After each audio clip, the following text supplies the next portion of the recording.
यमुनानगर में कांग्रेस ने महंगाई और पेपर लीक के खिलाफ प्रदर्शन किया। जी आपको बता दें, पेट्रोल डीजल की बढ़ती कीमतों को लेकर सरकार पर निशाना साधा गया। वहीं नेताओं ने कहा छात्रों के भविष्य के साथ खिलवाड़ हो रहा है। फिलहाल राष्ट्रपति के नाम ज्ञापन देकर कार्रवाई की मांग की गई है।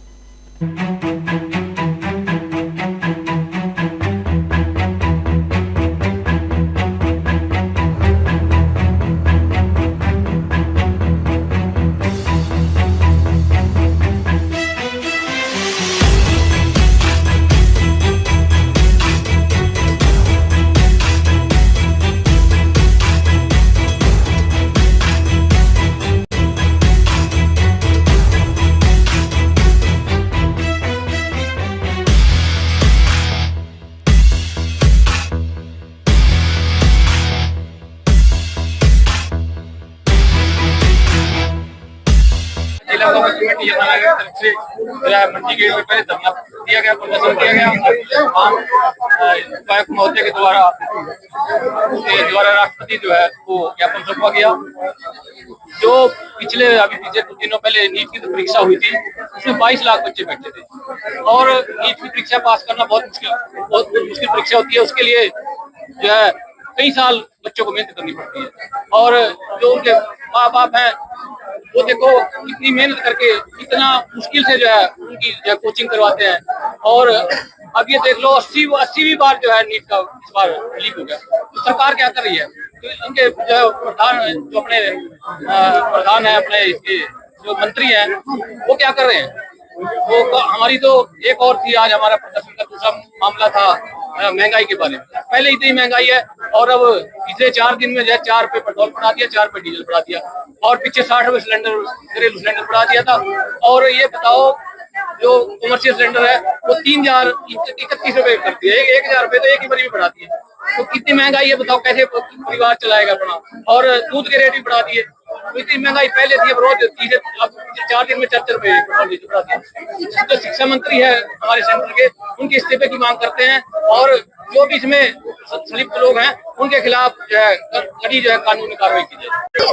आज जिला कांग्रेस कमेटी यमुनानगर के द्वारा बढ़ती हुई डीजल पेट्रोल कीमतों के खिलाफ और जो बार बार नीट परीक्षा पेपर लीक हो रहा है, कम से कम 28 बार पेपर लीक हो चुका है। ये हमारे देश के बच्चों के साथ खिलवाड़ हो रहा है, उनकी जिंदगी खराब हो रही है। इस सरकार की मंशा ही ऐसी है कि बच्चों को नौकरी ना मिले, अदरवाइज ये पेपर लीक कैसे होते हैं? एक बच्चा 10 साल मेहनत करता है, उसका परिवार मेहनत करता है, पैसा खर्च करता है और पेपर होने के बाद पता लगता है जी तो पेपर लीक हो गया है। ये क्या मजाक बना रखा है सरकार ने? क्या सरकार ये नालायक है कि पेपर लीक को रोक नहीं सकती? अगर सरकार पेपर लीक को रोक नहीं सकती तो मोदी साहब को इस्तीफा दे देना चाहिए।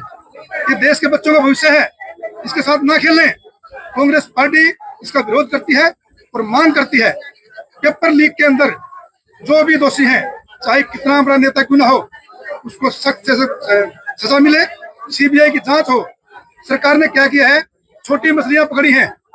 जो असली गुनहगार लोग हैं, जो सत्ता में बैठकर पेपर लीक का खेल खेल रहे हैं, उनके खिलाफ अभी तक कोई कार्रवाई नहीं हुई है। कांग्रेस पार्टी मांग करती है उन नेताओं को पकड़ा जाए जो बड़े मगरमच्छ इसमें शामिल हैं और उनको सख्त सजा देके ऐसी मिसाल कायम करें कि आने वाले दिनों में एक भी पर्चा लीक ना हो और हमारे बच्चे अपनी मेहनत कामयाब कर सके, उनको नौकरी मिल सके, उनकी मेहनत पर पानी ना फिरा जाए। दूसरा, भारतीय जनता पार्टी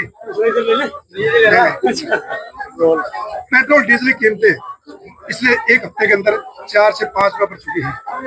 जब क्रूड ऑयल 60 रुपए प्रति बैरल हुआ करता था, तब हमारी इन कंपनियों ने 40 लाख करोड़ रुपया कमाया है। और आज जरा सी देश को क्या जरूरत पड़ी सरकार की? सरकार कंपनियों की गुणगान करती है, उनकी चिंता करती है, ना कि देश के लोगों की चिंता करती है। 40 करोड़ रुपया कमा रखा कंपनियों ने, उसमें से कुछ देश के लोगों को हिस्सा दे दे।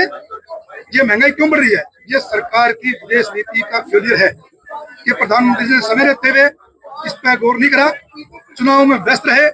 जब चुनाव के दौरान तो प्रधानमंत्री को कुछ पता नहीं लगा कि महंगाई बढ़ने वाली है, तो चुनाव खत्म हो गए तो प्रधानमंत्री जी अचानक प्रकट होते हैं और देश से आग्रह करते हैं कि देश संकट में है, आप कम गाड़ी चलाइए, आप सोना मत खरीदिए, आप ये मत करिए। ये सरकार का फेलियर है। इसका कांग्रेस पार्टी घोर विरोध करती है और मांग करती है महंगाई कम की जाए और पेपर लीक